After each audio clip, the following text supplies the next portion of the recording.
I was already dead before the earth ever shook. Not physically. No, my body moved, breathed, cooked his meals, smiled for his parents, played the obedient wife well enough.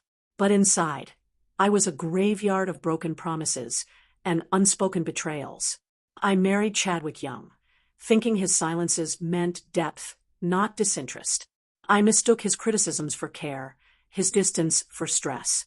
But when Brielle came into our lives, all illusions shattered. She was everything I wasn't, loud where I was soft, selfish where I compromised, and beautiful in a way that made Chadwick's eyes light up in a way they never did for me. I tried harder, thinking love could be earned. I lost sleep baking cakes for his office, trying new makeup, joining fitness classes he never noticed. But nothing worked. At night, he turned his back. During the day, he smiled at his phone. Once, I asked him to dinner. He said he was too tired. Hours later, I saw photos online of him laughing at a restaurant with her. My name was never tagged. I was no longer part of his story, just a quiet ghost in the background, waiting for the quake to give my body the same fate as my soul. The days blurred into numbness. I stopped asking him where he was going. I stopped waiting up. I stopped wearing the perfume he once claimed he loved and stopped pretending we were something more than strangers sleeping beneath the same roof. Chadwick didn't notice. If he did, he never said a word.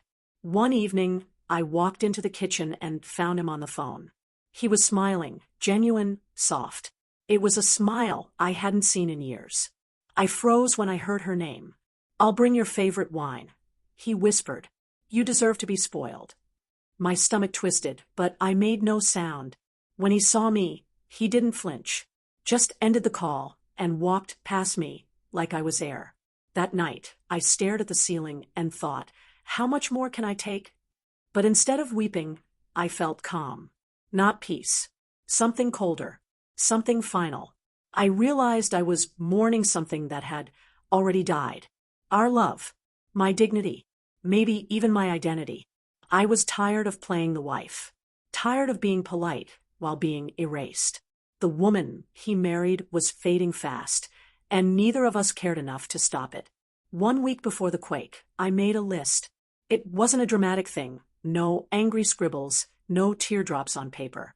Just bullet points. Quiet, clean lines. Things I'd loved once, painting lemon tea at sunrise, reading poetry barefoot on the balcony. Then things I'd given up, my gallery job, my friends, my self-respect. At the bottom, I wrote, "Leave or die slowly." I folded it, placed it in the drawer by my bed, and never looked at it again. I wasn't brave enough to leave, but I was no longer alive enough to pretend.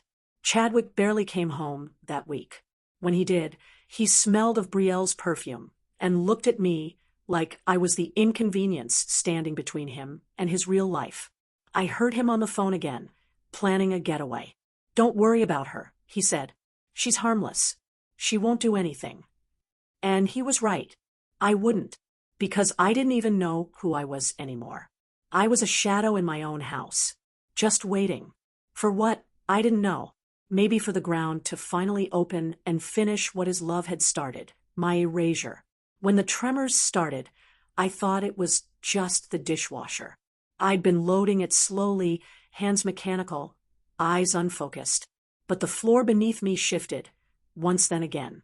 The glass slipped from my hand, shattering like the pieces of my marriage I'd swept under rugs for years. Then the roar came. Not sound, exactly, but sensation, a deep, monstrous groan that tore through the bones of the house and the bones inside me. I screamed, though no one heard. The walls split. Cabinets flew open. I dove under the table, just as the chandelier crashed where I'd stood. The world shook like it was trying to rip me loose from it. And maybe it did. Maybe something inside me snapped as the floor cracked. I thought of Chadwick, of where he might be, if he was thinking of me. But deep down, I knew, if we both survived, he'd run straight to Brielle. Not me. I curled into myself, the weight of betrayal and falling drywall pressing down. I wasn't afraid to die.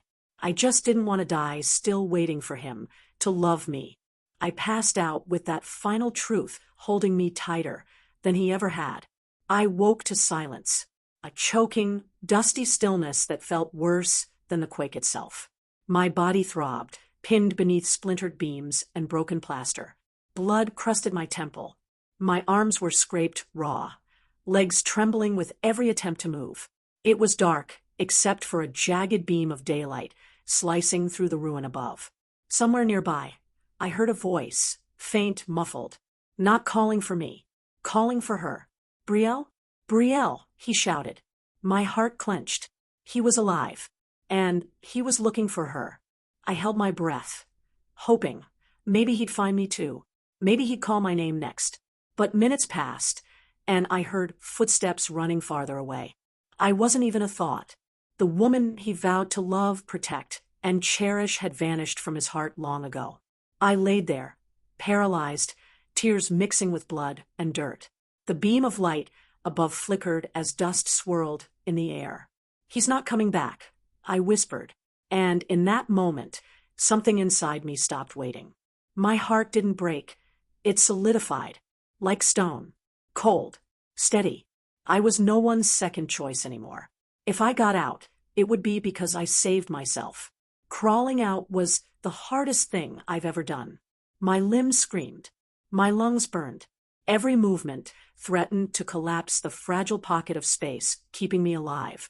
But I kept going, inch by inch, memory by memory. Every time he'd lied. Every time he left me alone. Every time he chose her. Each betrayal gave me strength. I thought of the girl I used to be, the one who loved sunrises and soft music, the one who believed in marriage, in loyalty, in quiet sacrifices that would eventually be seen. She was gone, crushed in the quake. What remained was me, raw, awake, and crawling toward the light, not to be saved, but to be reborn. When I finally reached open air, the sunlight burned. Not just my skin, but everything inside. I cried, not from pain, but from rage, from relief, from the truth. He had abandoned me, left me for dead, and I had lived anyway. A rescue crew spotted me minutes later. Kind hands lifted me, wrapped me in blankets, asked me questions. I said nothing. I just looked back at the rubble and smiled. He made his choice. So did I. They took me to a temporary shelter set up for survivors. Faces blurred together. Nurses, volunteers, other victims. But I saw none of them clearly. I was too focused on the noise around me. News broadcasts played on repeat. Rescue efforts. Death tolls. Stories of miraculous survival. And then I saw them. Chadwick and Brielle. On screen. Alive. Smiling. Sitting side by side, holding hands as reporters swarmed. He told them how he'd rushed to save her, how he didn't know if they'd make it. My stomach turned. Not once did he mention me. Not a word. Not a flicker of guilt. I was his wife, his legal spouse. And to the world, I didn't exist. I realized then he wasn't mourning me. He wasn't even wondering. He had already moved on. Maybe he had long before the quake.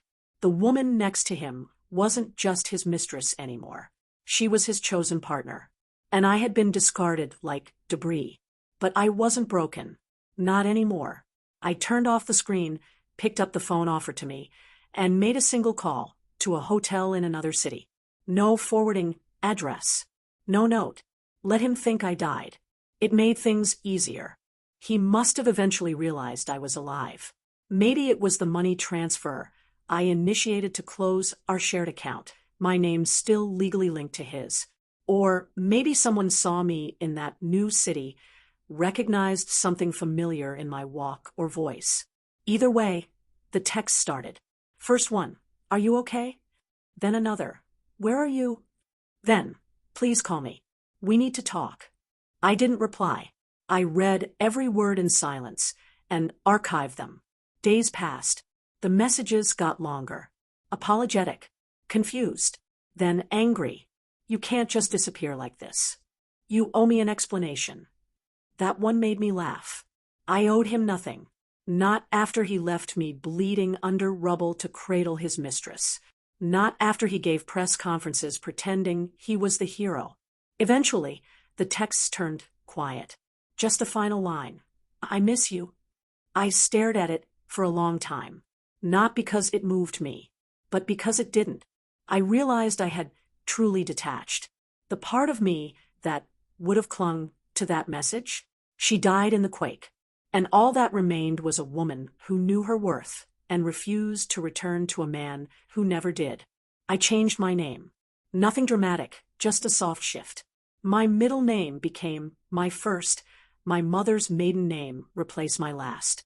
I cut my hair, dyed it darker, started walking differently, speaking less. The woman I used to be had been too accommodating, too careful, too invisible.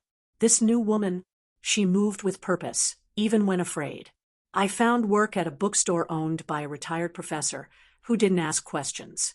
He liked that I kept to myself, that I read constantly and stocked shelves with care.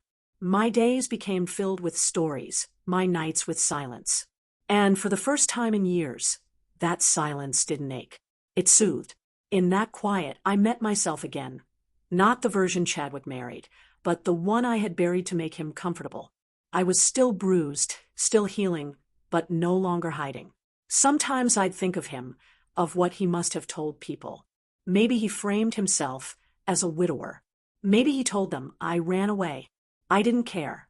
Let him invent his version of me. I had no intention of ever correcting him. He chose her. I chose peace. And I was finally free to start again. Weeks passed, then a month. I found a rhythm in my new life. I adopted a stray cat with torn ears and a cautious heart. I named her Ember because she reminded me of myself, small, quiet, but still burning inside. She slept curled at my feet and blinked slowly at me, like she trusted I wouldn't disappear. The bookstore became more than work. It became my sanctuary. Customers started to recognize me. A college student brought me coffee every Friday. An elderly woman invited me to her knitting club, which I politely declined, but it felt nice to be asked. Slowly, gently, I stitched a life together. My hands no longer shook. My eyes no longer scanned for him in every crowd. And when I dreamed, it wasn't of Chadwick. It was of quiet beaches and handwritten letters. One night, while reorganizing the poetry section, I found a line I hadn't read in years. And still, like dust, I'll rise. I cried, not because I was sad, but because it was true. I had risen. Alone, yes, but stronger. And I knew then that if he ever found me, I wouldn't run. I'd face him. Calm, clear-eyed, and utterly untouchable. He showed up on a Thursday. Rainy. Ordinary. I was shelving a new shipment of biographies when I saw his reflection in the window. Broad shoulders, expensive coat, the same stiffness in posture that always came before a lie. I didn't flinch. I turned, met his eyes, and waited. Chadwick froze. He looked like he'd seen a ghost. Maybe he had. To him, I was supposed to be buried. Gone. Forgotten. You're alive, he whispered. I nodded. I am. He stepped forward, but I didn't. His mouth trembled, eyes darting over my face like he was searching for the woman he'd left under broken beams. Why didn't you tell me? He asked. I blinked slowly. You didn't look for me. Silence cracked between us. Customers buzzed behind him. The rain tapped the glass in rhythm. I thought, he started, but I held up a hand.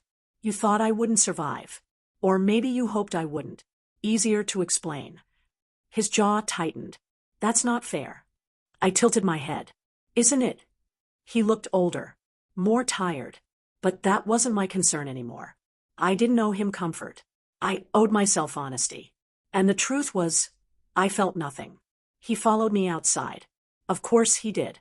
Men like Chadwick never let go unless it suited them. Can we talk? He asked, eyes desperate now. Please, I need to explain. I sighed. You already did. When you chose her, during the rescue. When you never once called my name. His hands clenched. I was panicked. I didn't know where you were. I turned to face him fully. You didn't even try. The words landed like stones. He stepped back, breath shallow. I made mistakes. I know that. But I thought you were gone. When you disappeared, it broke me. I almost laughed. You looked fine on TV. Holding hands. Giving interviews. His face flushed. That was for show. She wanted what? Credit? Your loyalty? My life. His silence was the only answer I needed. I stepped away. I'm not angry anymore, Chadwick. Not bitter. I'm just done. He reached out, but I moved beyond his touch. I survived an earthquake. And worse, I survived being your wife. I'm not going back. His eyes watered, but I didn't feel satisfaction. Just clarity. I'd waited years for that moment. Now it meant nothing. Freedom is quiet. And I had it now. Later that night, I sat on my balcony with Ember curled in my lap, and the city humming softly below. The sky was bruised with clouds, but peaceful. I let the quiet settle over me, like a warm blanket pulled up over fresh skin. Chadwick had come and gone like a storm, loud, messy, and ultimately powerless. He hadn't broken me. He'd simply revealed what needed to be rebuilt. I thought about how much time I'd wasted begging for his love, hoping to be enough. And now, with distance, it was so obvious. I was never the problem. I was simply not the woman he wanted. And that was okay, because now I was exactly the woman I needed. I sipped tea. No sugar, just lemon, like I used to drink before love made me forget my own preferences. Ember purred. The bookstore light flickered off across the street, and the city settled deeper into night. I wasn't grieving anymore. I was growing, and that quiet little truth filled me more than any grand apology ever could. I didn't want revenge. I didn't want an apology. I just wanted peace. And somehow, through dust and ruin, I'd found it. Chadwick showed up again 2 weeks later, this time holding a box. Inside, our wedding photos, a necklace I hadn't seen in years, and the list I'd written, the one that said, "Leave or die slowly." My hand hovered over it. He looked at me like it was a relic, a secret confession. "I found this in your drawer. I didn't know you were this unhappy." I laughed softly. That was the problem. You never knew, because you never looked. He nodded, shame clouding his eyes. "I did love you, you know. I didn't flinch. Maybe, in your way, but love isn't supposed to feel like starving in a room full of food." He asked me if we could start over. I shook my head. I already did. Without you. I handed him back the box. "Keep it.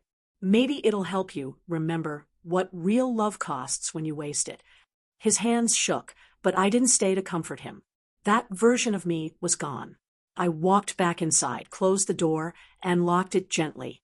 Not out of fear. Out of finality. Some doors aren't meant to be reopened. Especially the ones that almost buried you. I didn't tell anyone what happened. Not my landlord, not my coworkers, not the old woman who brought me knitted bookmarks every Friday. Some things deserve silence. Sacred, whole silence. I lit a candle that night. Not for mourning, but as a symbol. A ritual. For rebirth. I wrote down the last thing I would ever say about him. He mistook my silence for weakness, and my absence for loss. But I didn't vanish. I evolved. I folded the note and placed it beside the candle. Then I picked up a brush. The paints had been untouched for years, dried in their tubes. I opened new ones, reds and ambers and golds, and painted a woman standing tall in the ruins, wrapped in fire. Not destroyed, but reborn. Her hair like smoke. Her spine like steel. That was me. And when I finished, I signed it with my new name. Not the one he gave me. The one I chose.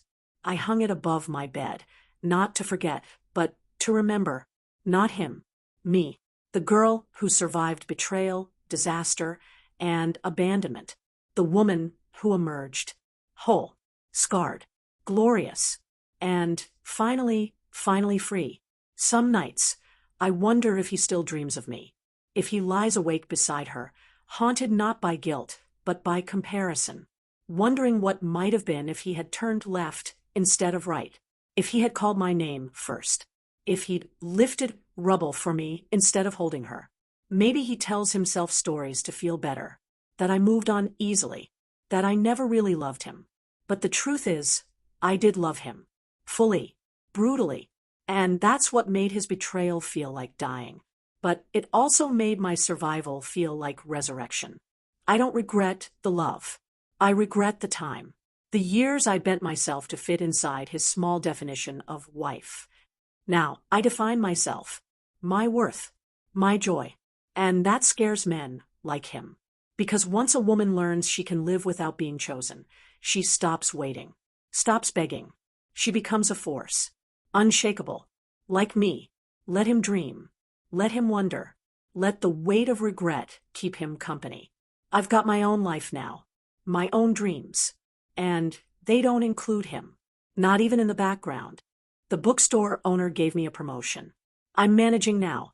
It's quiet, fulfilling work, organizing words for people searching for meaning. Some days, women come in with the same hollow eyes I once had. I don't ask questions. I just hand them books that helped me. Audre Lorde, Maya Angelou, Clarissa Pinkola Estes. One woman cried when I handed her Women Who Run with the Wolves. She said, I didn't even know what I needed until you gave it to me. I smiled. That's how it starts. Healing isn't linear. It loops and stings and startles you at odd moments. But it happens. Slowly, like moss growing back on charred wood. Soft, patient, resilient. I no longer look for Chadwick in crowds. I no longer jump when the doorbell rings. I walk taller now. My heart no longer braces for impact. It beats freely, loudly, defiantly. I've learned that survival isn't just about making it out alive. It's about choosing to live differently after. And I've chosen. Every day, I choose joy, solitude, strength, me. And if that's the only revenge I ever get, so be it. It's more than enough. The seasons began to shift. Leaves turned crisp, and the air carried a cooler bite. I walked to work in scarves and boots, Ember trailing behind me when I allowed her. The city looked different in autumn, golden and forgiving. I bumped into a man at the corner cafe. Literally bumped. Coffee spilled. Apologies fumbled. His name was Ezra. Kind eyes. Hands that trembled slightly when he offered me a napkin. I didn't think much of it then. But he showed up again the next day, ordered a matcha latte, and asked about the book under my arm. Poetry, I said, and he smiled. That explains the calm. We started talking. First about books, then about music, then about survival. Turns out, he'd lost someone in the same quake. A brother. We didn't swap sob stories. We just understood. No explanations needed. That was new, refreshing, safe. Ezra didn't make me feel small. He didn't ask why I wasn't married. Didn't flinch when I said I used to be. He just nodded and said, glad you're still here. And somehow, that landed deeper than any love confession ever had. I didn't know where it was going. I just knew I wanted to find out. We started meeting for walks. No pressure. No labels. Just two people with bruised hearts learning how to breathe again. Ezra never pushed. He waited. Gave me space. And that space filled with something steady and warm. One night, while watching the city lights from a park bench, he asked, what broke you the most? I didn't hesitate. That he saw me buried and walked away. Ezra nodded. That's the kind of thing you don't forget. I looked at him. But you survive it. He reached out, not to touch, just to offer his palm. Open, available. I placed mine in his, slowly, and neither of us said a word. No promises. No demands. Just presence. In a world that had collapsed around me, here was someone content to simply exist beside me. It wasn't a fairy tale. It was better. It was real. I still had nightmares. Still woke up reaching for air. But when I told Ezra, he said, call me, even if you say nothing. I'll stay on the line. That night, I did. And he stayed. Not trying to fix. Just being there. And maybe that's what healing really is. Being seen completely and not having to disappear. Weeks turned to months, and I realized I was laughing again. Not the careful kind that checks for permission. The deep, belly kind that surprises you. Ezra made me laugh. At the absurdity of life. At terrible movie plots. At myself. He never made me feel like I was too much. Or not enough. One night, over dinner, I told him about the list. Leave or die slowly, I said, my voice steady. He didn't flinch. He just asked, "And did you?" "I left," I said, "but only after dying a little first." He raised his glass. To the woman who rose. And I toasted with him. Something loosened in me that night. Like I'd been holding my breath for years, and finally exhaled. I didn't rush into anything. Neither did he. We weren't trying to erase our pain with passion. We were building something soft, slow, sacred. My old self would have called it boring. But my new self knew better. This was peace. And peace is never boring. I didn't tell Ezra I loved him. Not yet. But I let him trace the scar on my shoulder from the quake. And he kissed it like it was beautiful. And suddenly it was. Chadwick's name came up in conversation one afternoon, accidentally. Someone at the bookstore mentioned a scandal. How his mistress had left him, how his company was under audit, how he looked gaunt on television. I felt nothing. No anger. No triumph. Just distance. Like watching someone else's tragedy from a train window. Ezra noticed. "That you're past." I nodded. Part of it. He didn't ask for details. He didn't need them. I offered anyway. Told him about the rescue. About the silence. About how it felt to realize the man I married would rather protect his fantasy than the woman who loved him. Ezra didn't respond with rage or sympathy. He just held my hand and said he didn't deserve the version of you that survived. That stayed with me, echoed in my ribs. Because it was true. I'd become someone unrecognizable to the girl I used to be. Someone stronger, braver, kinder. And Chadwick? He'd become exactly what he'd always been. A man who confuses proximity with devotion. I didn't need revenge. Life had its own way of leveling the scales. And me? I had joy. I had quiet. I had Ezra. And I wasn't looking back anymore. The earthquake anniversary came quietly. 1 year. I lit a candle. Not for mourning. For gratitude. For survival. Ezra joined me. We stood on my rooftop, watching the skyline. "You want to talk about it?" he asked. I shook my head. I already did. In every choice I've made since. He understood. We didn't speak much after that. Just stood together, hands linked, listening to the wind. Later, I took out the painting, "The Woman in Fire," and showed it to him. He stared at it for a long time. "She looks like you," he said. "She is me," I replied. "But also who I'm still becoming." He nodded slowly, eyes soft. "Then I hope I get to meet her, again and again." My throat tightened. No one had ever said something so simple and sacred. We didn't kiss that night. We didn't need to. There's intimacy in witnessing. And he was a witness to my rebirth. Not a savior. Not a bandage. A mirror, reflecting everything I'd fought to reclaim. I wasn't the woman who once begged to be loved. I was the woman who demanded to be seen. And finally I was, fully, fiercely, without apology.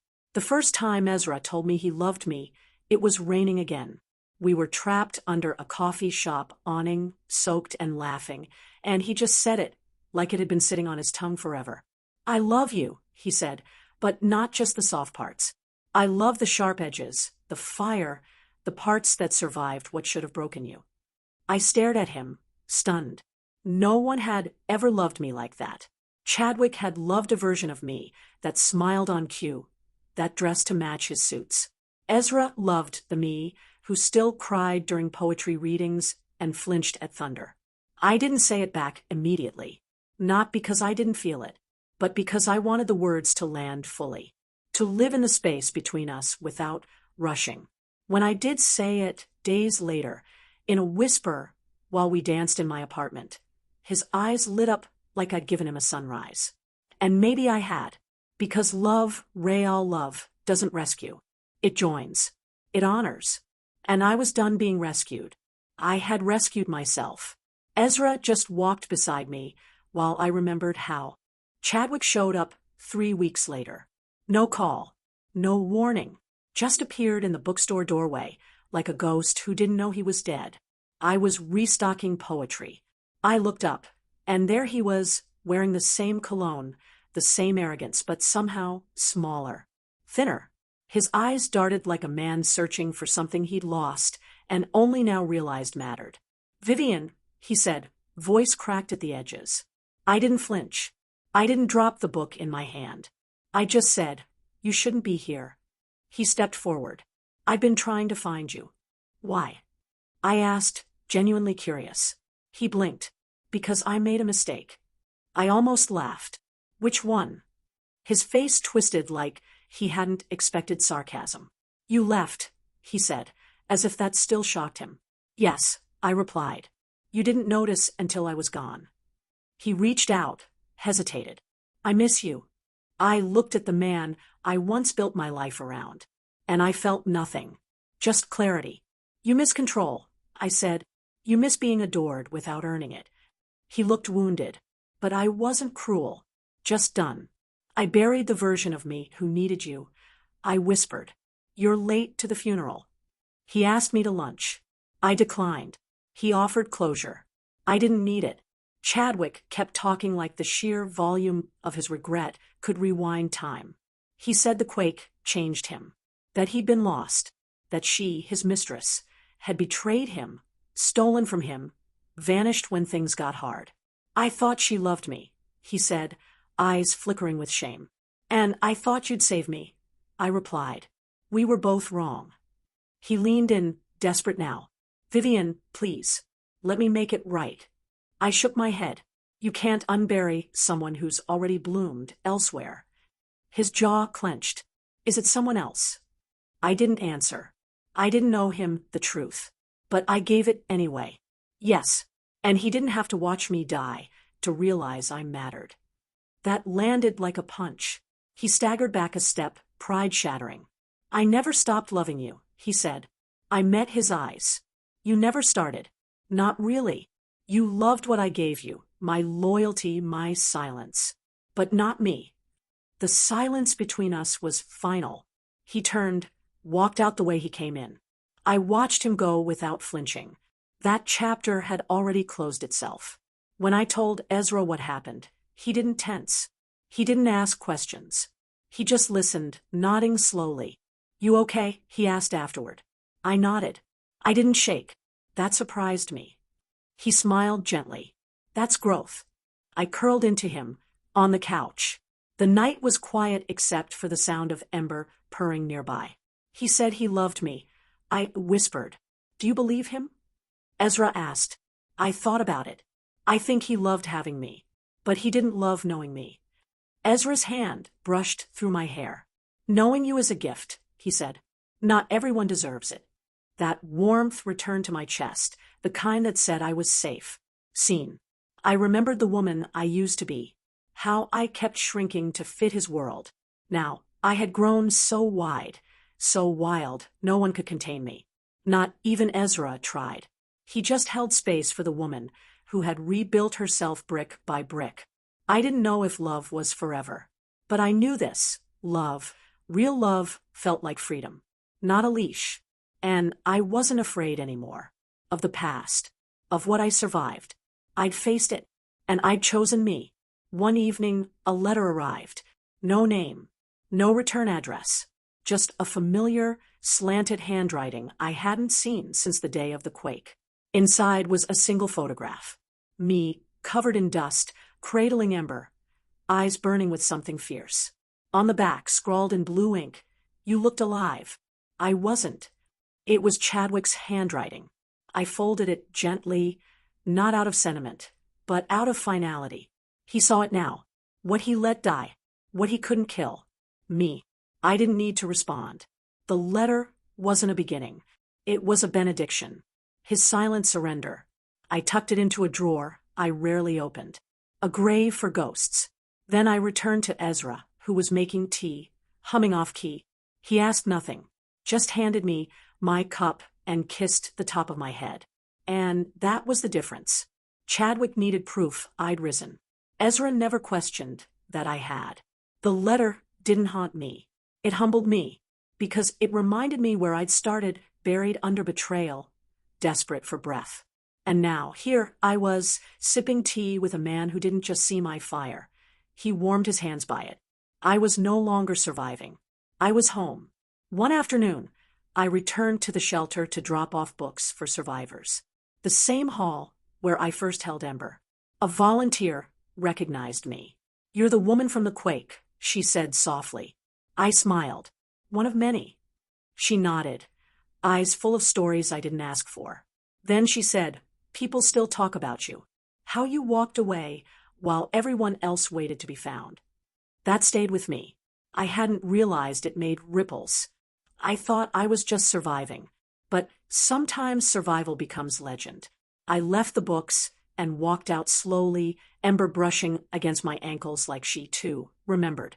As I stepped outside, I saw a little girl with a scraped knee crying quietly. Her mother fussed over her. I knelt beside her, handed her a sticker from my bag. "You're braver than most grown-ups," I whispered. She sniffled, then smiled. And just like that, I realized something. I had become someone who could offer comfort. Me, the woman who once begged for it. I wasn't just healing. I was whole enough to help someone else. And that was the most beautiful kind of full circle. Pain had planted me. But now, I was in bloom. The first time Ezra met my mother, I expected the sky to crack. She'd always been skeptical, always made me feel like love was a performance I needed to perfect. With Chadwick, she adored the image, not the reality. She believed in polished shoes, perfect smiles, and silence over scandal. But when Ezra walked in, wearing scuffed boots, holding a sunflower instead of roses, she paused. "He doesn't look like your type," she said. I smiled. "He isn't." At dinner, he listened more than he spoke, asked about her hobbies, made her laugh.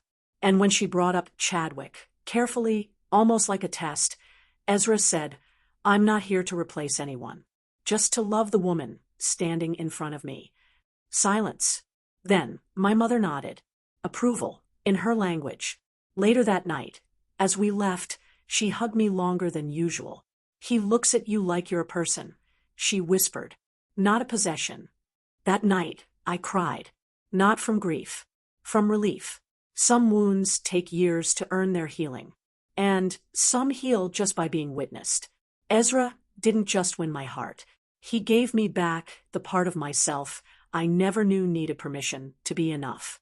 We traveled to the coast on our 6-month mark. Nothing fancy. Just a cabin, a stack of books, and no cell signal. I left my past behind like worn-out shoes. The waves were loud and reckless, like they'd never known silence. One morning, as I collected driftwood, Ezra snapped a photo. "Why?" I asked, laughing. "Because one day you'll forget how strong you look when you think no one's watching." I stared at him, then turned back to the sea.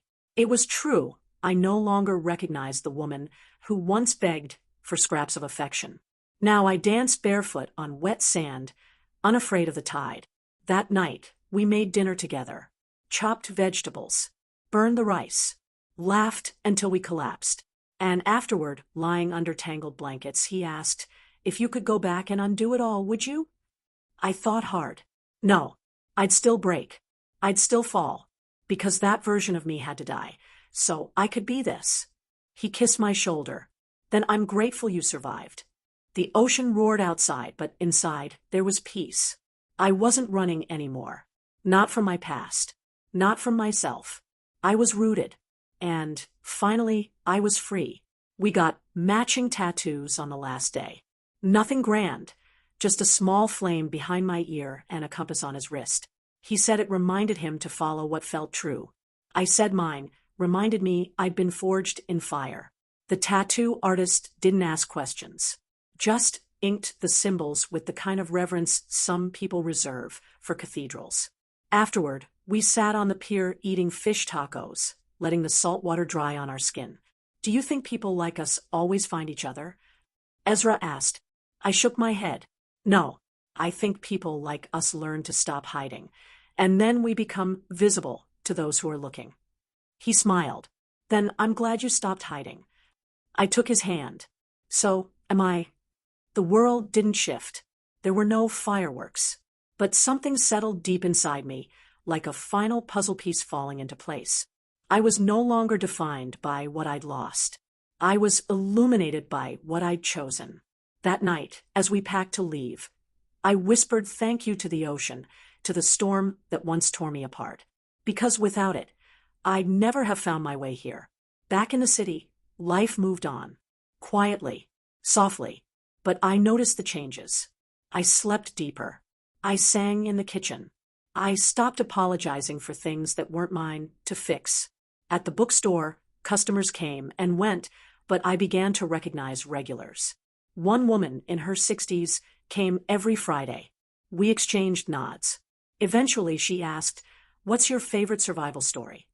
I pointed to a memoir called Ashes to Orchids. "This," I said.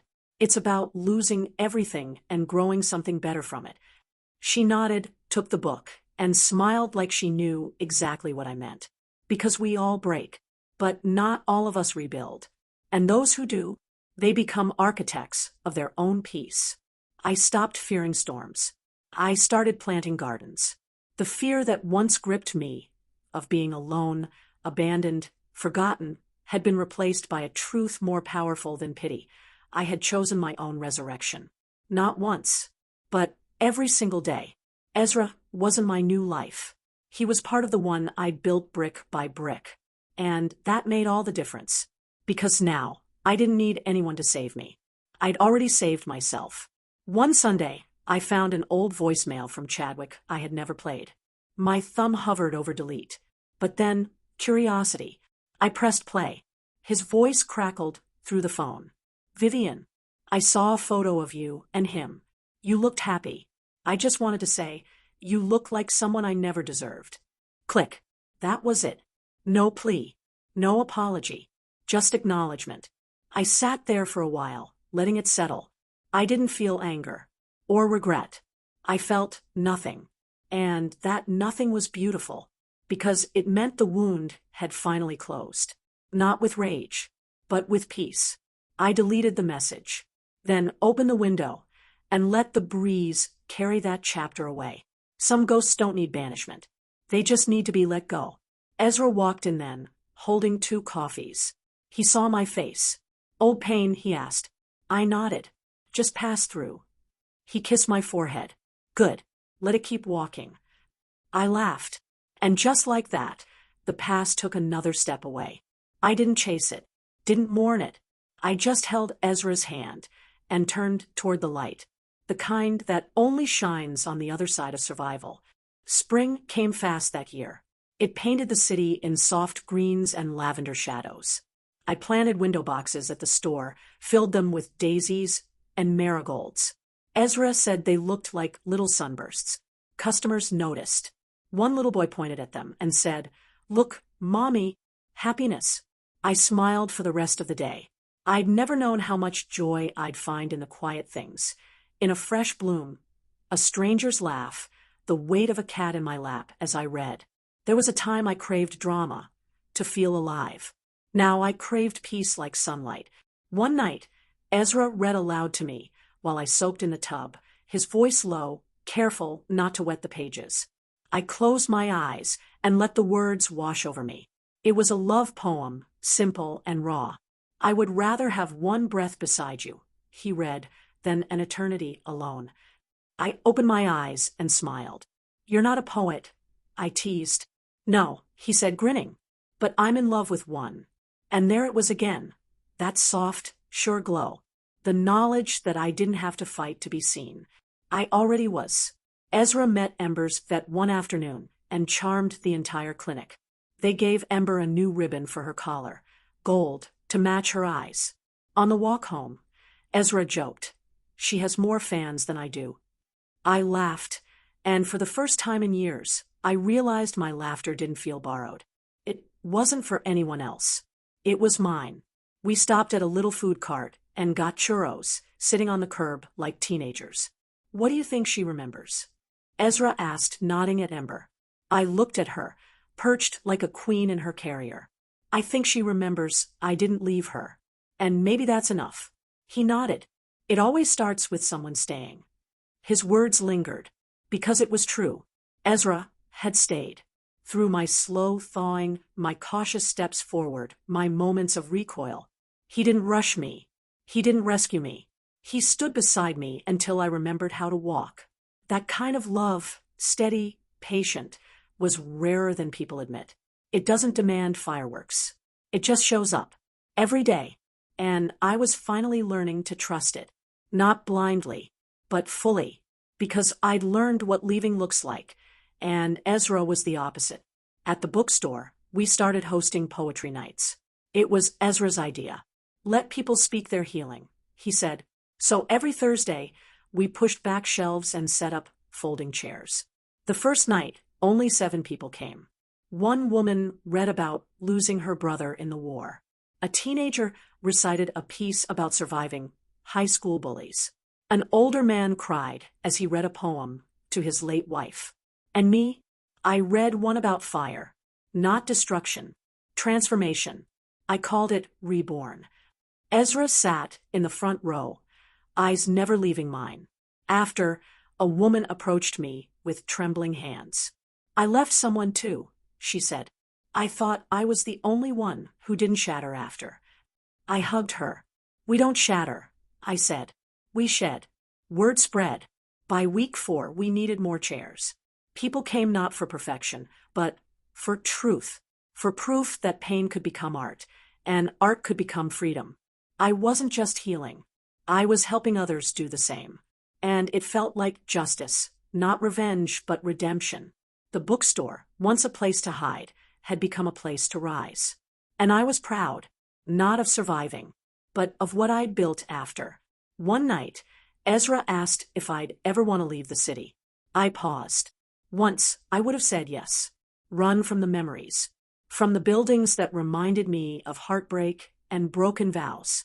But now, I looked around and saw roots. I saw the corner cafe, where I'd spilled coffee on my first customer. The alley where Ember once got stuck under a crate. The bench where Ezra first kissed my hand. No, I said. I don't want to leave what I turned into home. He smiled, the kind that made me think he already knew. Then let's make more of it. That weekend, we painted the upstairs room in the bookstore and turned it into a community library. Kids came in droves, sticky fingers and all. Ezra started tutoring a boy named Liam, whose dad had left last winter. He reminds me of me, Ezra said quietly one night. I didn't ask for details. I didn't need them. Some scars don't need explaining to be felt. We just kept showing up, for the kids, for the poems, for each other. And I realized this wasn't a chapter anymore. It was a life. One I chose. One I built. One I deserved. One morning, I found Ember sleeping beside a new kitten outside the store. A stray, small and hungry. She had curled around it like a mother. I took it inside, wrapped it in a towel, named it Olive. Ezra laughed. We're a rescue now. I kissed him. We always were. Olive stayed, clumsy and loud, the opposite of Ember's grace. But they balanced each other, like Ezra and me. Opposite kinds of survivors. But survivors all the same. Sometimes, I'd catch him watching me read or write, this quiet awe in his eyes. What? I'd ask. He'd just shake his head. Nothing. Just, you're the most alive person I've ever met. That used to scare me, being seen that deeply. But now, I welcomed it, because he didn't see perfection. He saw the cracks, and loved me more for them. We didn't talk about marriage. Not yet. There was no rush. We were building a life, not a performance. And that was enough. More than enough. Olive meowed loudly from the kitchen and knocked over a bowl. Ember yawned and looked away. I laughed. Ezra groaned. And in that chaos, that cluttered joy, I found something I never thought I'd know again. Wholeness. The bookstore's 1-year anniversary came faster than expected. Ezra suggested a small gathering, poetry, cookies, maybe a live guitarist.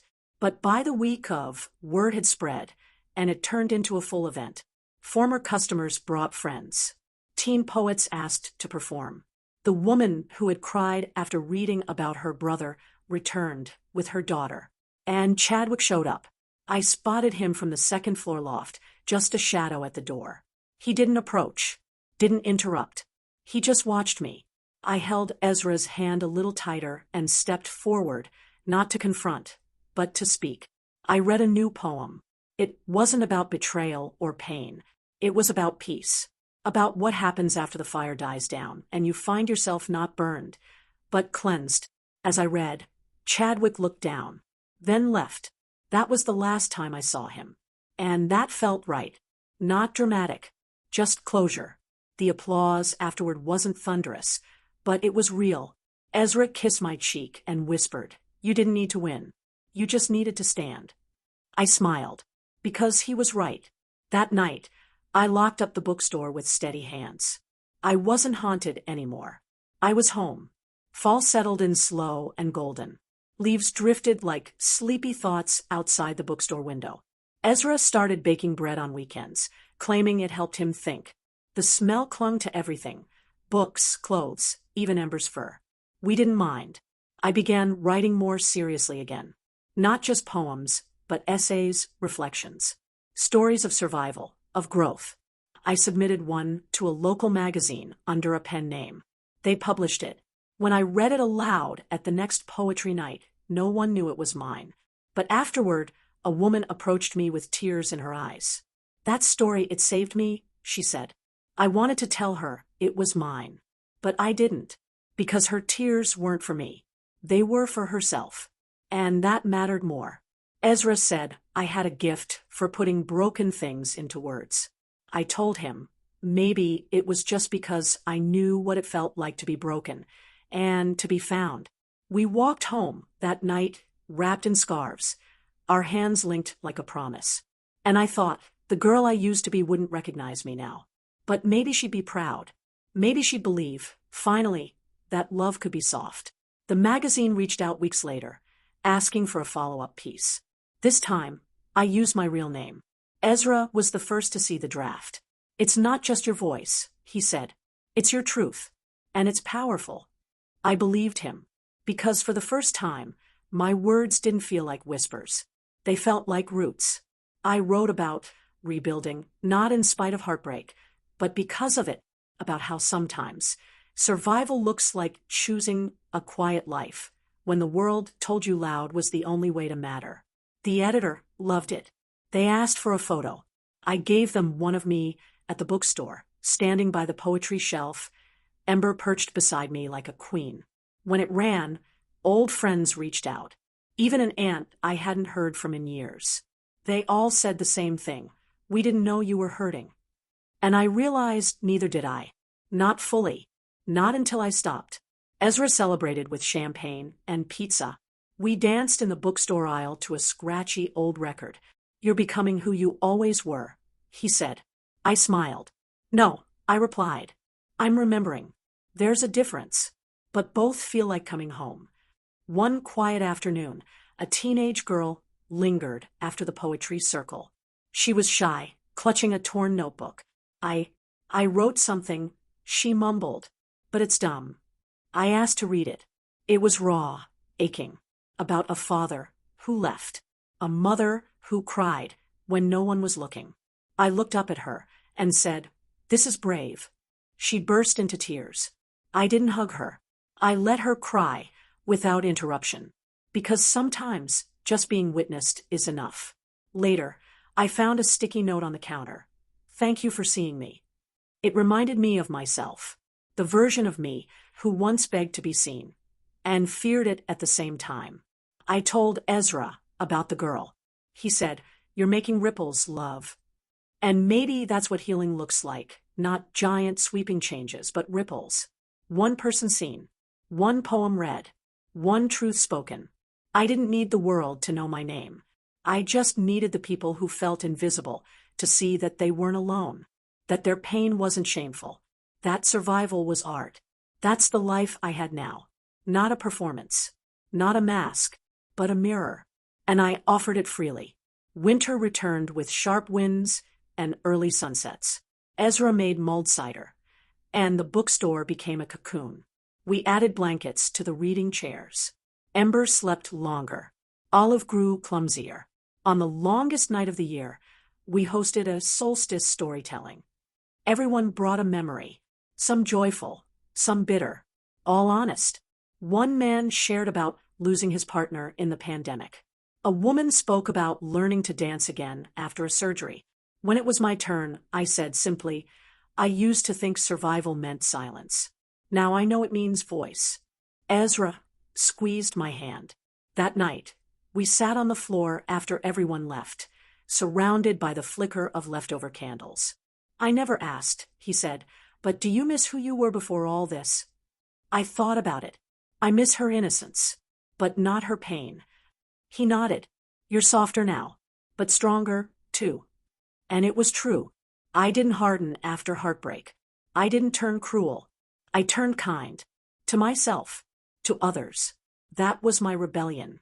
Not vengeance. Not victory. Just softness.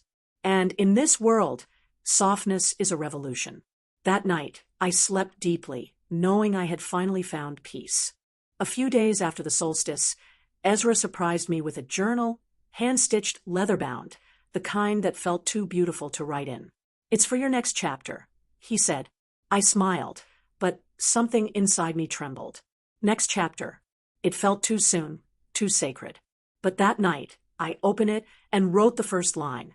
I survived without rage. The words looked small on the page, but they carried the weight of everything I had endured. Not just the betrayal or the quake, but the years before, when I shrank myself to make others comfortable. When I confused loyalty with silence. I wrote every night after that. Sometimes memories. Sometimes poems. Sometimes just lists of things that made me feel alive. Ezra's laugh, Ember's purr, the smell of cinnamon, old jazz records, wind in my hair. Healing wasn't linear. Some mornings I still startled at loud noises or flinched when the floor creaked unexpectedly. But the difference now, I didn't shame myself for it. I just breathed through it, held Ezra's hand, petted Ember, lit a candle. My survival was not a scream. It was a whisper that kept going. And in this journal, I let that whisper bloom. One cold January morning, a news article popped up on my phone. A tragic building collapse in another city. Names were still being confirmed, but among the early ones was her, Madison Gray. My chest tightened, not in grief, but in memory. Madison, the woman Chadwick had chosen that day. The woman he left me to rescue, never once looking back. I stared at the photo in the article. She looked older, weary. Had she been happy? Did she ever wonder about the woman he left behind? Ezra noticed my silence and read over my shoulder. He said nothing at first, just placed his hand on my back. I whispered, I don't know what I'm supposed to feel. He nodded. You don't have to feel anything. You're not that version of you anymore. And he was right. I wasn't. I didn't wish ill on her. I didn't wish anything. But I did allow myself to feel the odd ache of being reminded of how close I came to disappearing under someone else's choices. I put the phone down, made tea, and sat by the window. The city outside buzzed with life. I sipped slowly. I had survived both of them. That was enough. Later that week, Chadwick called. I didn't recognize the number, but something in my stomach twisted the moment I heard his voice. Hey, he said, soft, tired. I know it's been a long time. I said nothing, just waited. I saw the article about Madison. I thought of you. Still, I said nothing. I wanted to say, I was wrong. About everything. My hand gripped the edge of the table. Not in anger. In disbelief. He was grieving, maybe lonely, seeking comfort, or redemption. But I wasn't his answer anymore. I never had been. Thank you for calling, I finally said. But I'm not the person you left behind. A pause. Then a quiet. I can hear that in your voice. He asked if I was happy. Yes, I said simply. Deeply. There was silence again. Then he hung up. No dramatic goodbye. No plea. Just an ending. I told Ezra about it later, and he kissed my forehead. Proud of you, he whispered. And I was proud of me too. Not for rejecting Chadwick, but for not needing to prove anything. I had moved on. Fully. And closure didn't come in fireworks. It came in calm. In steady hands. In peace. Valentine's Day came with soft snow and warm lights. Ezra planned a quiet evening. No grand gestures, just warmth. We closed the shop early, cooked pasta together, and danced barefoot in the kitchen. He gave me a necklace, simple silver with a tiny book charm. To remind you, he said, that your story matters. I gave him a framed copy of my first published essay. He hung it beside the front counter at the store. People should know who built this place, he said. That night, as we lay beneath layered blankets, I asked him, what do you think love really is? He thought a moment. It's being brave enough to stay, even when someone's still learning how to trust the ground under them.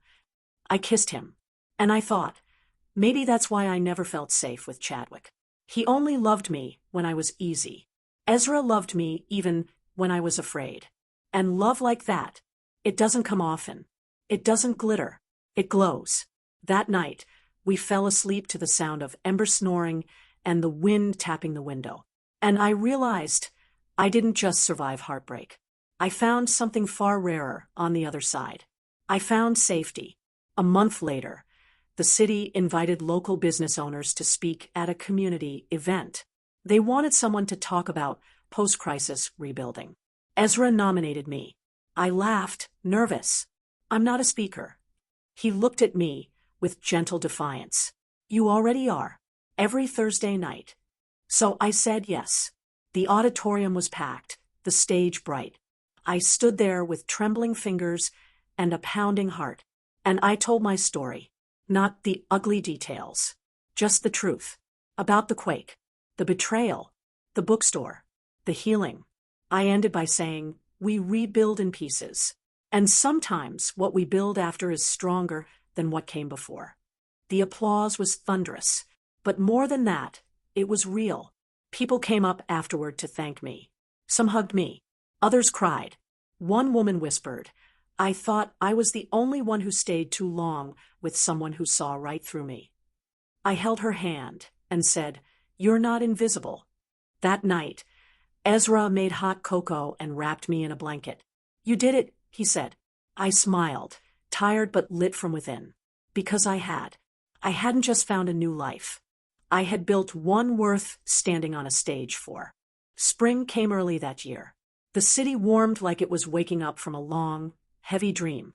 Cherry blossoms bloomed outside the bookstore, and Ezra started leaving the windows cracked during the day. We held our first open sidewalk poetry event. Customers could write a line on a chalkboard easel out front. By sunset, it was full. Words about mothers, broken hearts, lost pets, and quiet triumphs. A little boy wrote, my grandma is in the sky, but she still loves pancakes. People smiled as they passed. A few cried. That evening, I sat outside watching the dusk gather. A man walked up, older, with a limp. You're the woman from the speech, he said. I nodded. Your story made me call my daughter, he said. We hadn't spoken in 4 years. He handed me a daisy. Thank you. I held it, stunned. Not because I had changed his life, but because people were choosing kindness after hearing mine. I never wanted to be a symbol. I just wanted to be seen. But maybe in being seen, others felt brave enough to reach out too.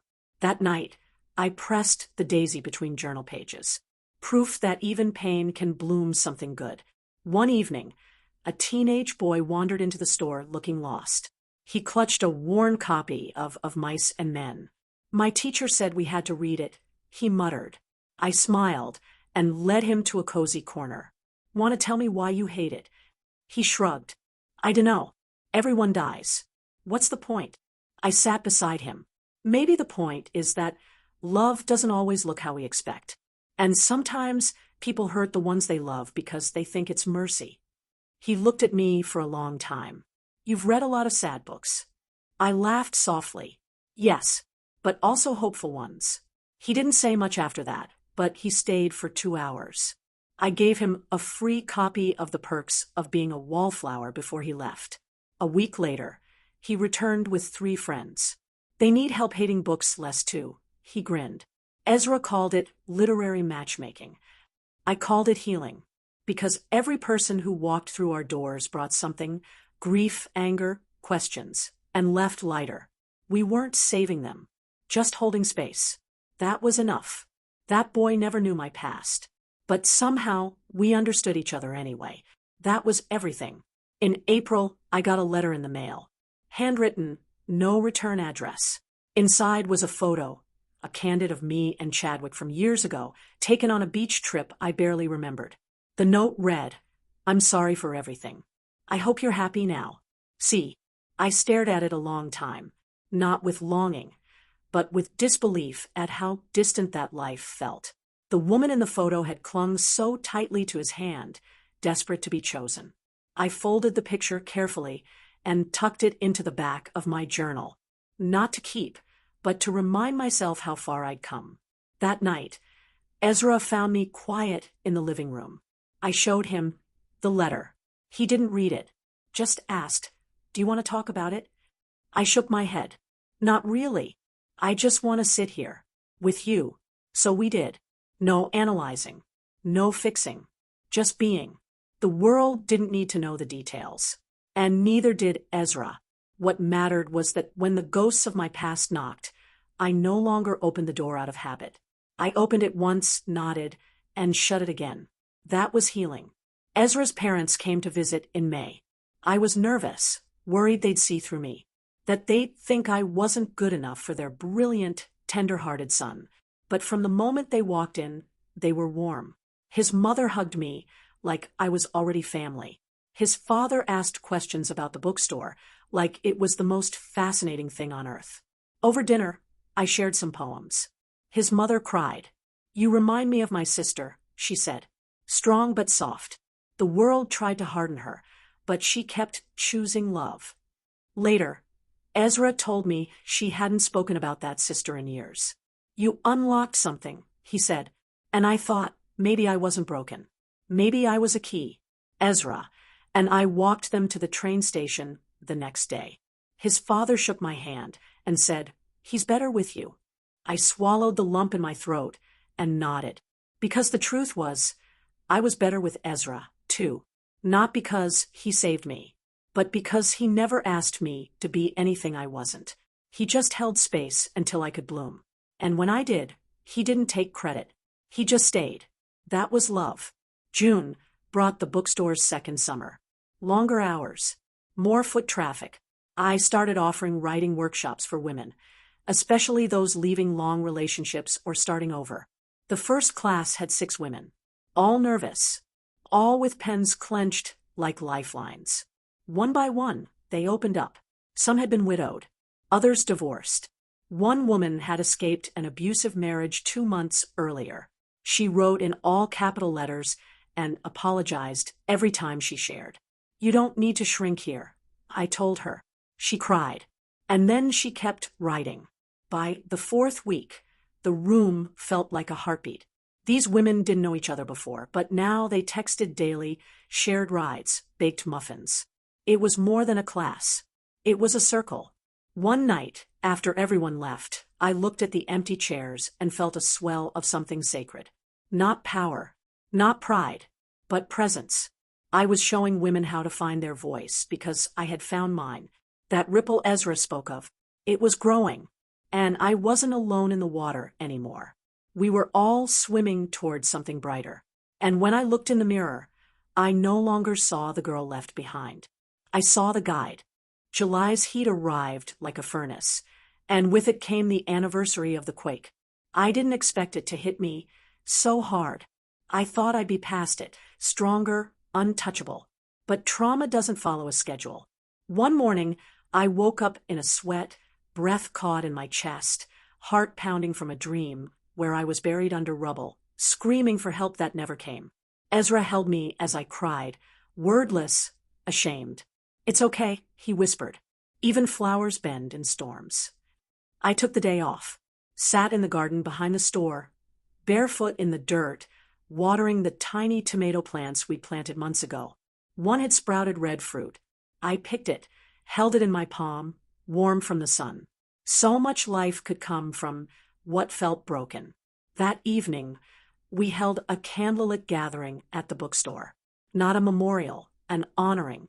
People shared stories of what they lost and what they found. I stood last and said, I thought that day marked my ending. But really, it marked my rebirth. Someone in the crowd whispered, Amen. And I smiled because finally, even the pain had roots that reached toward the light. Later that week, I took a walk through my old neighborhood, the place I used to live with Chadwick. The apartment building still stood, though the windows had changed. A woman in a red scarf walked a small dog out front, her laugh echoing against the brick. I stood there for a moment, stunned by the ordinariness. How life just kept going. That place used to be my whole world. Now, it was someone else's Tuesday. I didn't linger, just nodded once at the past, and turned away. I stopped at a nearby cafe, one Chadwick always hated because the coffee was too weak. I ordered a latte and sat alone, journal in hand. I wrote, You survived rooms that tried to erase you. You are not meant to live small. When I left, I felt lighter. Not because I had conquered anything, but because I had faced it without flinching. Healing isn't dramatic. It's slow, often boring. It's choosing not to look back when the past offers you a seat. That day, I didn't sit down. I walked forward. And when the breeze picked up, I swore it whispered, Good girl. Not patronizing. Encouraging. Like the wind itself had watched me grow. One afternoon, as Ezra was shelving books, he called out, You have a visitor. I stepped out from the back room and froze. It was Chadwick's mother. Gray-haired now, thinner, but still elegant in her sharp coat and expensive shoes. She looked uncomfortable, but determined. May I speak with you? Ezra looked to me. I nodded. We sat near the poetry section. I know I have no right, she began, but I needed to say thank you. I blinked. For what? For not destroying him, she said softly. After what he did, you could have ruined his reputation, but you didn't. And that grace, I think it saved him in some small way. I didn't know how to respond. I hadn't acted out of grace. I'd acted out of exhaustion, out of self-preservation. Still, I nodded. I hope he finds peace, I said, and meant it. Before she left, she reached into her bag and handed me a small silver bracelet. It was my grandmother's, she said. She wore it when she started over at 50. I accepted it, not as a gift, but as acknowledgement. As I slid it onto my wrist later, I thought, sometimes the world does give closure. Quietly, unexpectedly. That weekend, Ezra and I took a trip to the coast. Just a few days, no plans, just us, the sea, and the freedom of being unknown in a small town. We walked the shoreline, collected driftwood, laughed at seagulls stealing chips. One night, as we lay beneath a sky full of stars, Ezra said, Do you ever think about getting married again? My breath caught, not because I hadn't thought about it, but because he said again without fear, without flinching. I turned toward him. Yes, I said, but not because I need a title, because I'd choose you in every timeline. He smiled, then pulled a small velvet box from his hoodie pocket. My heart thudded. Inside was a simple gold band, engraved inside with the word anchor. Not flashy, he said, but strong. I cried, of course, not out of surprise, but out of deep, aching gratitude. I said yes, not because I wanted a wedding, but because I wanted a life with someone who never asked me to dim, who let me be soft and fierce, broken and whole. We held each other under the stars. The ocean crashed nearby, and I knew, finally, I was not just living. I was loved. When we returned to the city, everything felt different.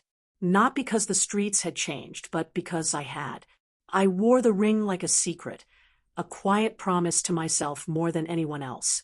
At the bookstore, the regulars noticed the glow. You look like you finally exhaled. One woman said. She was right. I had. Ezra and I didn't rush wedding plans. We wanted something small, rooted in meaning, not spectacle. Maybe we'll get married in the garden, he mused one evening, with Ember as our ring bearer. I laughed. Only if he wears a bow tie. That weekend, we started planting lavender. Something lasting. Something fragrant. And as I dug into the soil, I thought about how this earth had once swallowed my hope whole. Now it cradled the beginning of something entirely new. Love. Not born from rescue or desperation, but from witnessing.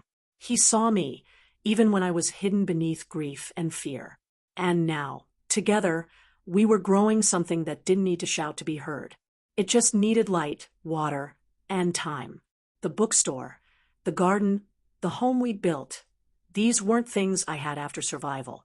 They were part of it, part of me. Summer deepened, and with it, a sense of peace I had never known before. The store thrived, but more importantly, I thrived. I was no longer watching my life from the sidelines, no longer asking for permission to exist. One afternoon, during a quiet hour, I sat alone by the poetry shelf and reread one of my earliest journal entries. I am not chosen. I am tolerated. I ran my fingers over those words, remembering the cold truth they once held. But they didn't fit anymore. That woman was gone. Reborn in the quake, reshaped by survival, and rebuilt in love. I tore out the page, not to erase the past, but to release it. I burned it that night in the garden, watching the ashes float into the air like feathers. Ezra joined me, holding 2 cups of tea. "Let it go," he asked. "Let it go," I said.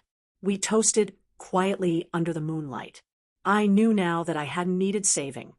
I had needed space to remember who I was before the world taught me to beg for scraps.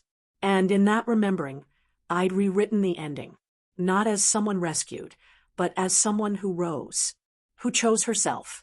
On a rainy morning in September, the woman from my first writing workshop stopped by. Her capital letters had softened into cursive, and she smiled as she handed me a small, self-published book of her poems. "You said I didn't have to shrink," she said. So I didn't. I hugged her tightly, pride swelling in my chest. After she left, I placed her book front and sent her on the store's recommendation table. Customers asked about it all day. A local writer. I told them. One of the strongest people I know. Later, I caught Ezra reading a poem aloud to Ember, who blinked slowly as if taking in every syllable. Moments like that made me pause, breathe deeper, feel fuller. I used to wonder what success meant. For a long time, I thought it meant being wanted, being held on to. But now I understood. Success was freedom. Success was building a world where people could find themselves again.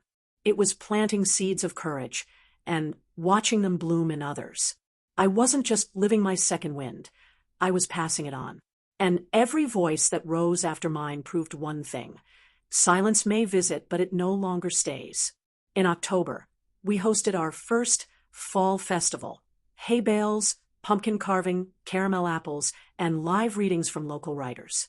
Families gathered on picnic blankets while toddlers toddled through leaf piles.